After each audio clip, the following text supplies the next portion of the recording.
Friends, आप सभी का करियर बने में स्वागत है। दोस्तों, आज हम हिंदी का 16 नंबर का प्रैक्टिस सेट लेकर आए हैं। इससे पहले 15 प्रैक्टिस सेट हो चुका है। अगर आप नहीं देखे हैं तो प्लेलिस्ट बना हुआ है, आप वहां जाकर देख सकते हैं। दोस्तों, इसमें टोटल 100 क्वेश्चन है और उसका डिस्कशन किया जाएगा। दोस्तों, अगर इसका आपको PDF चाहिए तो मेरे टेलीग्राम चैनल है, वहाँ से आप जुड़ सकते हैं। वहाँ से आप डाउनलोड करके खुद भी बना सकते हैं। टेलीग्राम चैनल का नाम है करियर विनर है। दोस्तों, इसका डिस्क्रिप्शन में भी लिंक दिया हुआ है, आप वहां जाकर डायरेक्ट जुड़ सकते हैं। तो चलिए दोस्त, अब हम क्वेश्चन की तरफ चलते हैं। फर्स्ट क्वेश्चन है, रसोई घर में कौन सा समास है? तो दोस्तों, रसोई घर का संधि विग्रह क्या होगा? रसोई के लिए घर, यानी के लिए कह रहा है तो तत्पुरुष समास हो जाएगा। अगला है, ऊट पटांग शब्द में समास होता है। ऊट पर टांग, इसका संधि विग्रह होगा ऊट पर टांग, यानी बेतुका बात। तो बेतुका बात जो है तत्पुरुष समास हो जाएगा। अगला है, 9 2 11 होने का अर्थ क्या होता है? तो दोस्तों, इसका अर्थ होता है भाग जाना। क्या अर्थ होता है? भाग जाना। क्वेश्चन है, चेहरे पर हवाइयाँ उड़ाना का अर्थ क्या है? तो दोस्तों, इसका अर्थ जो है घबरा जाना। अगला है, कोई और कुछ का प्रयोग इनमें से किस सर्वनाम में किया जाता है? तो कोई और कुछ का प्रयोग जो है अनिश्चयवाचक सर्वनाम में किया जाता है। अगला है, उत्तम पुरुष सर्वनाम के किस भेद का एक प्रकार है? तो दोस्तों, पुरुषवाचक में 3 भेद होता है। कौन कौन होता है? एक उत्तम पुरुषवाचक होता है, एक मध्यम होता है और एक अन्य होता है। तो उत्तम पुरुषवाचक किसको कहते हैं? तो वक्ता खुद के लिए बात करे तो उत्तम पुरुष हो गया। मध्यम पुरुष होता है सुनने वाले के लिए बात करे, और अन्य पुरुष जो है किसी तीसरी व्यक्ति के लिए बात किया जाए तो अन्य पुरुष हो जाएगा। तो उत्तम जो है पुरुषवाचक का एक टाइप का भेद है और 3 भेद होता है टोटल। अगला है, प्रतिवर्ष नदी में बाढ़ आ जाती है, वाक्य किस प्रकार की संज्ञा है? तो ये किस प्रकार की संज्ञा है? तो दोस्तों, जातिवाचक संज्ञा है। अगला है, द्वार द्वार भटकाना में प्रयुक्त द्विरिक्ति द्वार द्वार है, तो ये क्या है? तो दोस्तों, यह जो है दोस्तों, इसका प्रयोग जो है भेद बताने के अर्थ में किया गया है। नहीं दोस्तों, इसका प्रयोग जो है समग्रता प्रकट करने के अर्थ में किया जाता है, द्वार द्वार का। अगला है, घोंसले में चिड़िया है में कौन सा कारक है? तो दोस्तों, इसमें कौन सा कारक है? तो इसमें अधिकरण कारक है। अगला है, उसने उसे छल से पराजित किया में छल से में कौन सा समास है? कौन सा कारक है? तो करण कारक है, छल से कारक हो गया। अगला है, कोई आदमी आया है, वाक्य में प्रयुक्त विशेषण है, तो क्या विशेषण है? तो अनिश्चय है, अनिश्चयवाचक विशेषण है। अगला है, राम की गाय बहुत काली है, वाक्य में काली शब्द है, तो ये विशेषण है। अगला है, सीमांत पकौड़े खा रहा है, रेखांकित वाक्य में क्रिया का भेद बताइए। तो इसमें क्या है? सकर्मक क्रिया है। चूड़ी अच्छी थी में थी कौन सी क्रिया है? तो थी जो है ये योजक क्रिया है। कीर्तिलता की किस भाषा में की रचना है? तो दोस्तों, कीर्तिलता जो है किसकी है? कीर्तिलता जो है विद्यापति जी का है, और उसमें जो है अवहट और संस्कृत का यूज किया गया है। अगला है, अर्धमागधी अपभ्रंश किस का विकास हुआ है? तो किसका विकास हुआ है? तो इसमें जो है ये गुजराती भाषा का विकास हुआ है। अगला है, नेशनल बुक ट्रस्ट किस मंत्रालय का अधीन है? तो किस मंत्रालय का? तो शिक्षा मंत्रालय का अधीन है। राजभाषा अधिनियम कब बना? तो दोस्तों, राजभाषा अधिनियम जो है 1976 में बना है। और हेर शब्द का तत्सम रूप क्या है? तो ये आखेट है। अगला है, मुसाफिर शब्द किस भाषा का है? तो दोस्तों, मुसाफिर शब्द जो है ये विदेशी भाषा है। हिंदी भाषा में बोलियों की संख्या कितनी है? तो दोस्तों, हिंदी भाषा में बोलियों की संख्या 8 है और 5 उपभाषा है हिंदी का। अगला है, अर्थ परिवर्तन की दिशा है, तो अर्थ परिवर्तन की दिशा क्या है? तो अर्थादेश है, अर्थापकर्ष है, अर्थोत्कर्ष है, अर्थोत्कर्ष है, ये सभी हो जाएगा। अगला है, दोहे और रोले को क्रम से मिलाने पर कौन सा छंद बनता है? तो ये कुंडलिया छंद बनता है। कौन छंद बनता है? कुंडलिया। दोस्तों इसमें 6 चरण है, जिसका पहला 2 चरण जो है दोहा है, ये दोहा है। और लास्ट 4 चरण जो है ये क्या है, रोला है। अगला है अर्धसम मात्रिक जाति का छंद है, तो क्या है दोस्तों, ये कुंडलिया है। इसमें 2 पंक्ति और 4 चरण होता है।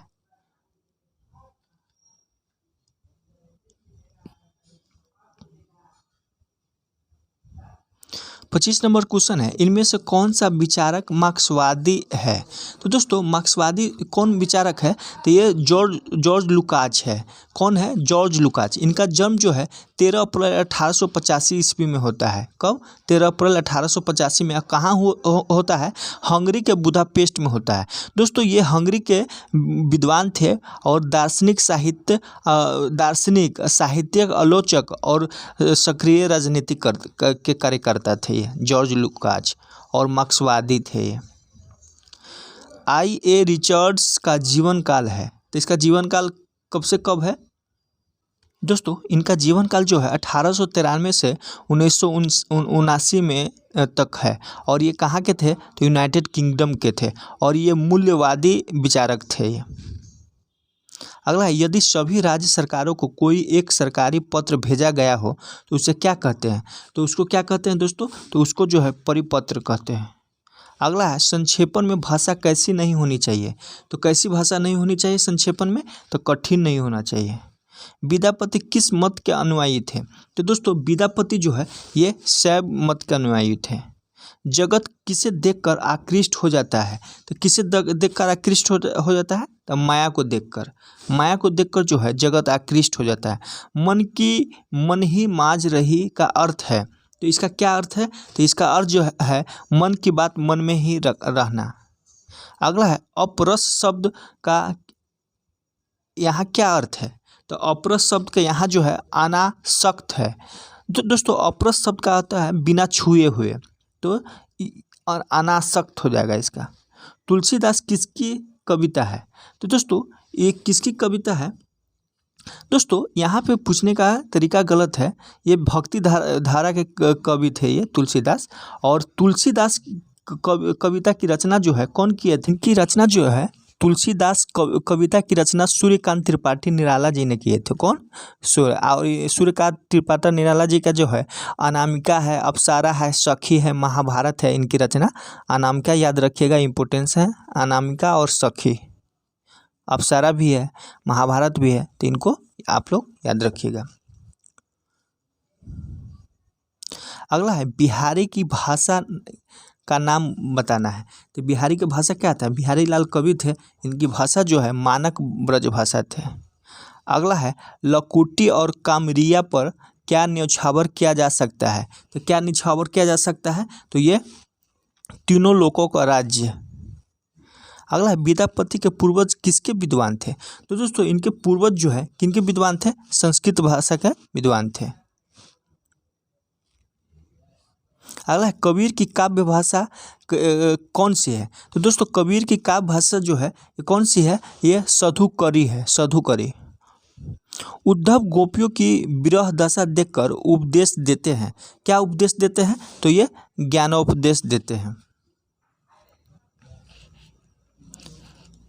अगला है, तुलसीदास ने रामचरित की रचना कब प्रारंभ की थी। तो दोस्तों ये अकबर के समय हुआ था और 1574 ईस्वी में हुआ था। दोस्तों अगर विक्रम संवत में पूछे तो विक्रम संवत में 1631 है, विक्रम संवत में।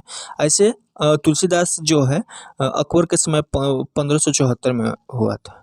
अकबर का काल कब से कब है, तो 1556 से 1605 ईस्वी तक। अगला है, बिहारी किस राजा के काल में कार्यशील। तो ये जहांगीर के कार्यकाल में कार्यशील थे। अगला है, कौन जाति स्वाभिमान, आत्मगौरव, शौर्य और पराक्रम की कवि है। तो कौन है, तो ये भूषण जी है। अगला है, तुलसीदास ने कितने वर्षों तक काशी में शिक्षा ली है। तो कितने वर्षों तक काशी में शिक्षा लिए, 13 वर्षों तक के। अगला है, किस रचनाकार को आधुनिक हिंदी साहित्य का पिता कहा जाता है। तो ये भारतेंदु हरिश्चंद्र को। आचार्य रामचंद्र शुक्ल ने हिंदी का पहला उपन्यास इनमें से किससे माना है? तो किससे माना है? तो ये परीक्षा गुरु को माना है। अगला है, निराला जी ने अपनी कविताओं में बेमेल चरणों की आजमाइश इन्होंने सबसे अधिक किया। तो विलक्षण। अगला है, मैथिली शरण गुप्त कृत साकेत है। तो ये क्या है? तो महाकाव्य है। अगला है, क्रांतिकारी निराला किसकी रचना है? तो क्रांतिकारी निराला जो है बच्चन सिंह की रचना है। अगला है, पंत जी का जन्म किस दिन हुआ था? तो पंत जी का जन्म जो है किस दिन हुआ? तो ये रविवार के दिन हुआ था। अगला है, प्रसाद जी ने जिज्ञासा को लेकर किसकी रचना की थी? तो ये प्रेम पथिक की रचना की थी। आत्मिका शीर्षक कविता के पंत के किस काव्य में संकलित है? तो ये वीणा में संकलित है। महादेवी का काव्य मूलतः है। तो क्या है? तो ये गीत काव्य है। अगला है, दिनकर को कविता लिखने का प्रेरणा कहाँ से मिली है? तो कहाँ से मिली है? तो इनको प्रेरणा जो है नाटक और रामलीला से मिली है। अगला है, अज्ञेय जी की सैनिक जीवन कब व्यतीत किए? तो ये 1948 से 1950 ईस्वी के बीच में जो है सैनिक जीवन व्यतीत किए। प्रसाद जी की ब्रज भाषा की कविताएं किस संग्रह में संकलित है? तो किस संग्रह में? तो ये चित्राधर में है। अगला क्वेश्चन है, इन काव्यों में कौन काव्य दिनकर रचित है? तो कौन काव्य दिनकर रचित है? तो सामधेनी है। अगला है, नागार्जुन ने प्रस्तुत कविता में किस प्रकृति के शासक पर चोट की है? तो ये इनमें से कोई नहीं होगा।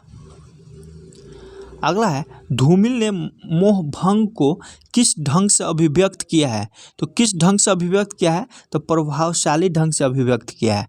अज्ञेय का जन्म कहाँ हुआ था? तो अज्ञेय का जन्म जो है कसिया देवरिया में हुआ था। अगला है, सतरंगे पंखों वाली किसकी काव्य रचना है? तो किसकी काव्य रचना है? तो नागार्जुन की है। ईश्वर की कलाई मोड़ सकता हूँ मैं हर क्षण प्रार्थना मंत्रों को नहीं, अपने को दोहराता हूँ, काटता छांटता और बदलता हूँ। उपयुक्त पंक्ति में सर्वेश्वर दयाल सक्सेना किस कविता से है? तो किस कविता से है? तो ये युद्ध स्थिति कविता है, उसी से ये है। सूर्यकांत त्रिपाठी निराला का जन्म जो है कब हुआ था? तो इनका जन्म जो है 1896 ईस्वी में हुआ। पंत जी की प्रारंभिक शिक्षा कहाँ हुई थी?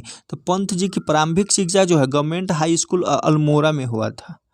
यमा में महादेवी की कितनी काव्य कृतियों की कविताओं का एक साथ संग्रह हुआ है?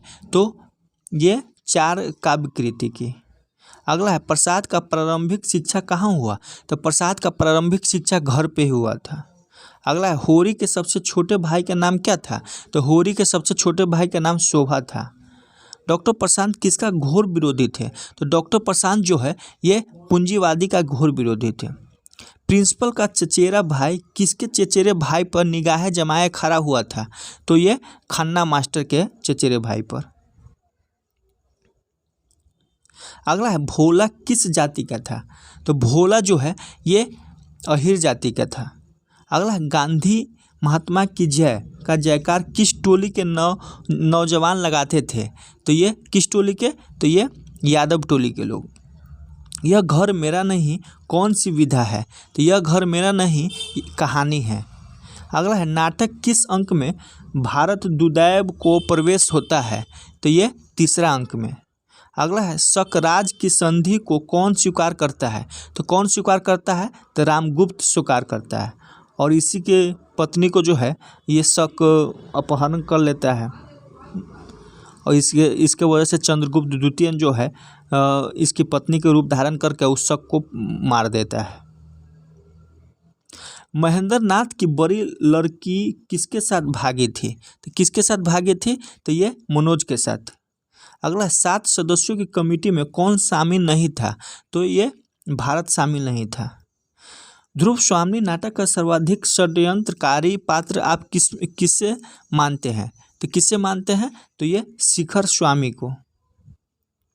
कौन सा पात्र आधे अधूरे का है? तो कौन सा पात्र आधे अधूरे का है? तो महेंद्र नाथ, जुनेजा और सावित्री सभी हैं। किसका कथन है बालक के ऊपर दीनता और भूख ने एक साथी जैसे आक्रमण कर दिया है? तो यह जो है कहानीकार का है। अगला है प्रेमचंद की जन्मभूमि था, तो प्रेमचंद की जन्मभूमि जो है लम्ही ग्राम में था। जैनेंद्र कुमार की कहानियाँ बयां करती है, तो क्या बयां करती है, तो मनोस्थिति को बयां करती है। निर्मल वर्मा किस विषय के स्नातकोत्तर थे, तो किस विषय के थे, तो इतिहास के थे। अगला है कमलेश्वर को किस उपन्यास के लिए साहित्य अकादमी पुरस्कार मिला, तो कितने पाकिस्तान। उषा प्रियवंदा का विवाह किससे हुआ था, तो किससे हुआ था, तो ये प्रिय निक्रो से हुआ था। ज्वाला प्रतिदिन कितना कमा लेता था, तो कितना कमा लेता था, तो ये 2 आना से 6 आना। अगला है मिस पाल ने नौकरी को क्यों छोड़ी थी, तो मिस पाल ने विभागीय सहकर्मियों के अनुचित व्यवहार के कारण छोड़ दिए थे। मधुआ के माता पिता, तो मधुआ के माता पिता जो है ये मर गए थे उस समय। जोखू को गंदी पानी पीने से कौन रोकता है, तो उसकी बीवी रोकती है, इसका नाम था गंगी। कहानी में दुर्दांत रूप से महल पर फैन पटक पटक कर फुफकार करने लगा है, तो ये समुद्र के बारे में बोला गया है। परिंदे की नायिका लतिका, तो इसमें क्या हो जाएगा, तो ये ह्यूबर्ट से प्रेम करती है। सरदार जी का नौकर धर्मा बाजार क्यों जा रहा है, तो क्यों बाजार जा रहा था, तो ये मक्खन लाने जा रहा था। गजाधर बाबू किसके उपेक्षा के पात्र बने थे, तो किसके उपेक्षा का, तो परिवार के। अगला है यशपाल ने लखनवी अंदाज में किस वर्ग पर व्यंग और कटाक्ष किया है, तो सामंती वर्ग पे। रंजीत ने अपना सामान कहाँ पे जोड़ रखा था, तो कहाँ पे जोड़ रखा था, तो परिवहन दफ्तर में। हिंदी कोविद रत्नमाला के लेखक कौन है, तो इसका लेखक श्याम सुंदर दास है। कुवलय माला कथा के लेखक, तो इसका लेखक जो है ये युद्धोत्तम सूरी है। गोरा बादल की कथा किसके द्वारा रचित है, तो किसके द्वारा रचित है, तो जटमल के द्वारा रचित है। अगला है उपदेश रसायन के रचयिता कौन है, तो उपदेश रसायन के रचयिता जो है जिनदंत सूरी है।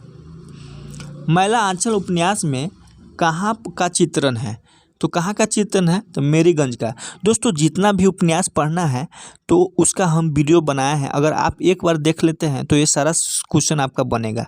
तो आप जाकर प्लेलिस्ट में देख लीजिए जितना उपन्यास है, कुछ कवि के बारे में भी बात हुआ है, तो सारा वीडियो अगर नहीं देखे हैं तो आप जाकर देख सकते हैं। दोस्तों अभी तक चैनल से नहीं जुड़े हैं तो आप ज़रूर जुड़िए और बेल आइकन को दबा लीजिए ताकि हम कुछ भी डालें तो आपको नोटिफिकेशन मिल सके। अगला क्वेश्चन है जयशंकर प्रसाद की पहली कहानी कौन सी थी, तो पहली कहानी जो है एक ग्राम थी। अगला है नीलम देश की राजकन्या, नीलम देश की राजकन्या, तो कौन हो जाएगा इसका, तो ये कहानी है। अगला है राम दहीन मित्र कृत काव्य विमर्श का प्रकाशन कब हुआ था, तो इसका प्रकाशन जो है 1951 में हुआ था। तो चलिए दोस्त इतना ही, थैंक यू।